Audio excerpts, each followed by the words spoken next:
Here is a video tutorial for Kanaka Waiwai. So if we talked about a couple different versions of it, but we'll do an arpeggiation and melodic version of it first.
So that might be one version we could play.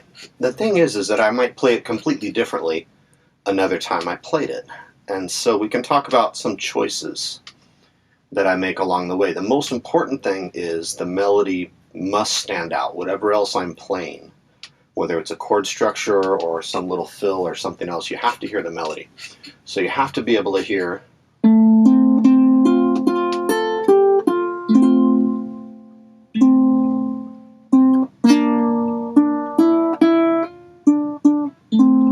So that's why I'm only playing sometimes partial strums. So I'm not going. If I were singing it, then I would strum. It might sound like this.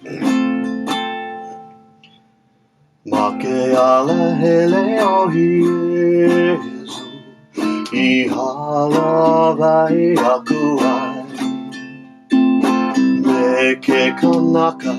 O pio hano hano, kaulana I ka waiwai. Pane mai ka o pio, e ku'uhaku mai kai. E a'ahoi kau e hana aku ai, I loa e ke olamau. Hawi lilo I kou mau waiwai, Kulia hai mai ahu, I loa e ke ola mau. I ahoe hawi lilo I kou mau waiwai, Hai mai ahu, I loa e ke ola mau. So there's the melody. If I'm singing it and strumming it, that might be one version I could do, but in a different mood, in a different scene, in a different room with different musicians, I could also do that completely differently. One of the points here that in making this video is we have options. So let's go back to the more intricate stuff. In the beginning, we chose to do it in the key of F, in part because we get a nice sweep of a melody. Because of the notes, if we have a low G especially, we have our whole melody right there. Then all I have to do is add one finger, but I keep the F chord depressed. I just add a finger and then take it away. So our first phrase.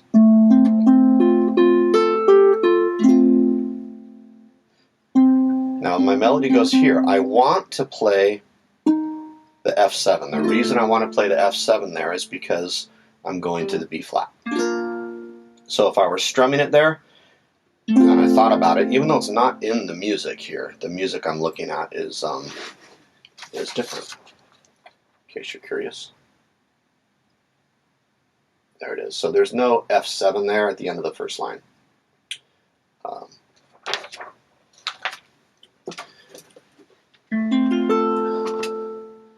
But I want the F7 there.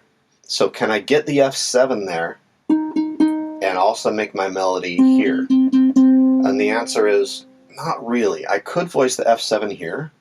Then I've got my melody here.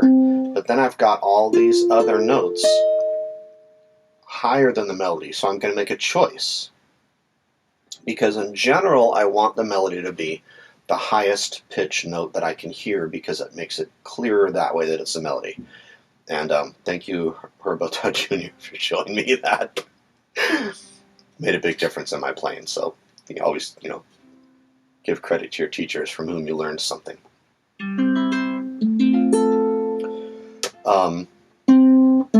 So here we are. So I'm going to make a choice. I'm not going to include the 7th chord because I can't, and also make the melody the highest note. So the next phrase, ihalavai akuai, change to a B flat chord. I'm going to do a lift here to make my melody. So I've got and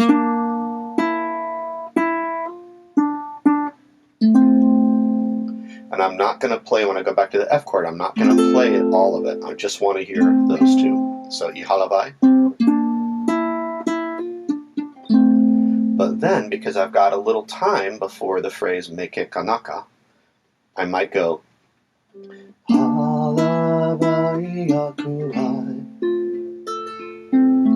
and that's what I'm going to call fluff. Some people call it color or flare or fill. I call it fluff because of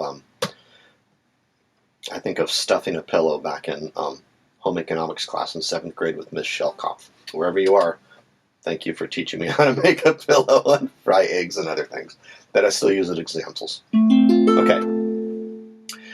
Next line, meke kanaka, opio hano hano. So here's my whole chord. Meke kanaka. There's my 7 in the chord, but my melody's down here. So is there a way that I can make those notes and have the 7? And there is, because I can play it here. I don't think I did that in the first run through, but I could have. It's a choice. And it would be a good choice if I could do it again. Then I have opio hano hano. Then I'm going to make a choice here because all the notes of the melody are right there in the chord. So I'm just going to, after meke kanaka, I've got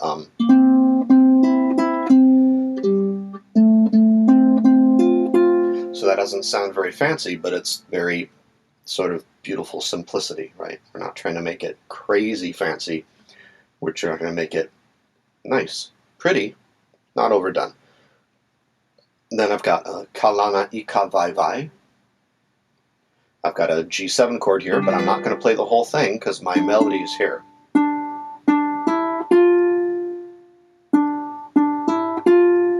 Then I actually need an open note here, the A. So I might start, I think I probably in the first version played it as a G, and then in the middle of the chord changed it to a G7.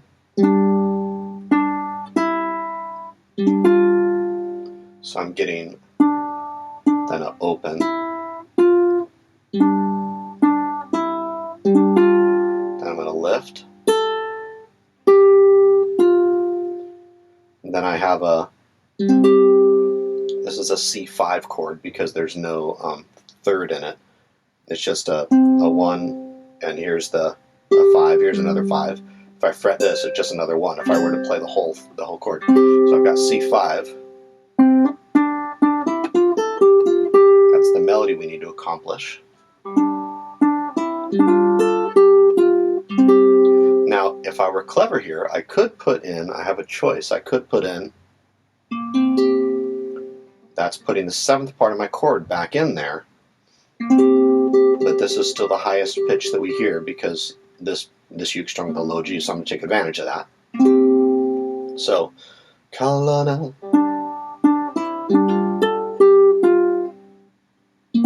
That would be a nice move. Then maybe a little fill. If I had enough time, I could do something a little fancier. So, I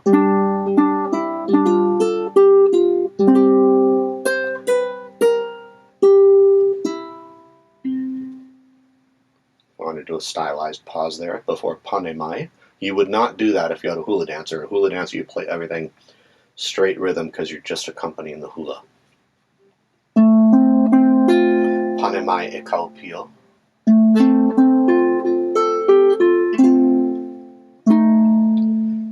Now here, that would have been an example of a mistake. It's a good example because the melody still needs to be here, and I made it at F7, but I shouldn't have. So I'll play that phrase again from pane mai, second part of the verse.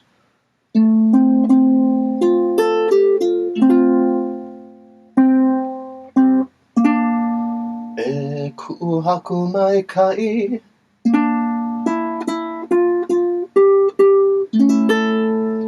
A, and moving to the A7 there. Hea aho I kau. Hana akuai. This is just straight down the chord with added notes. It's F, added note, take away, added note, 2nd fret, take away. That's a nice move. But you keep instead of just going, you get the whole chord fretted and you get all those notes at the same time. It's kind of nice. Then we've got Iloa eke olamau. Now the music sheet here has it a G7 there. I probably wouldn't play a G7 there, so I might not have, because I have a tendency to not read the music sheet. So I think in the first version I probably just played it like this. And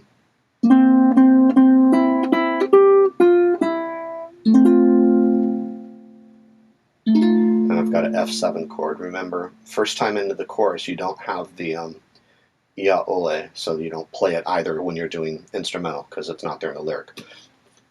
So it would just be Iloa eke olamau, and the F7. Now, finger style in our chorus, starting with a B flat, so they're all right in the chord, which is nice.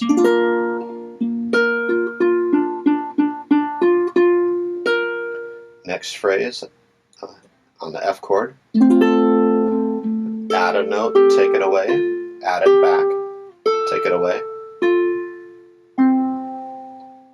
That's a fun little move. Then you've got the a C7 chord, huli ahahai. Now, ordinarily we'd play C7 like this, right? But we're going to make a choice to play it like this. This is not something you normally would think of as a C7. If I play this note, I've added the 6th note in, and we don't necessarily want that. So I'm going to do a partial strum. So I've got my melody note, which is always the most important thing, but this voices it as a C7.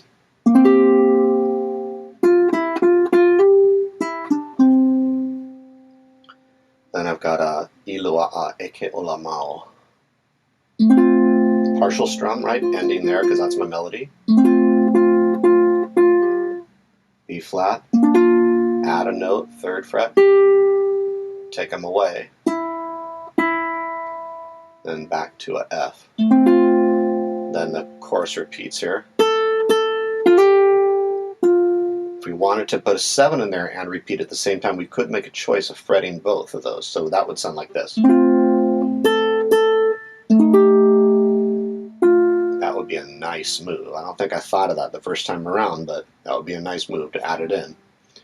Then our chorus repeated, same thing.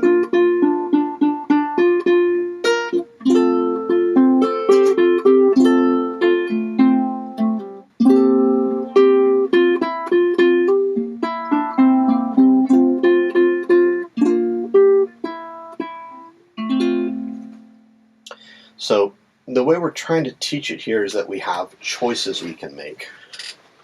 And lots of times if I write something down in tablature, I don't actually play it the same way I tabbed it, because I'm not usually reading that clearly. I'm not reading the music usually either. But once you know how a song's put together, you want to be able to play it with some freedom and understand when you make a choice that you could have chosen otherwise, but maybe you didn't. It's just like when cooking. Maybe you could have decided to do this, but you decided to do it differently instead. And that's the way I like to approach these things. So the idea would be if you can play this 5 different times and play it at least 3 different ways.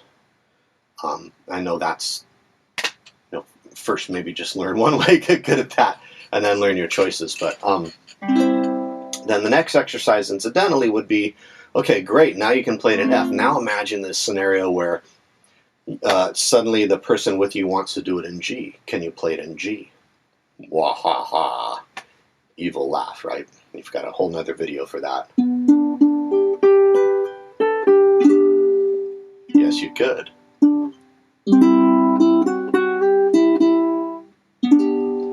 But that would be a different video. But that's the idea. And then you would play it in C.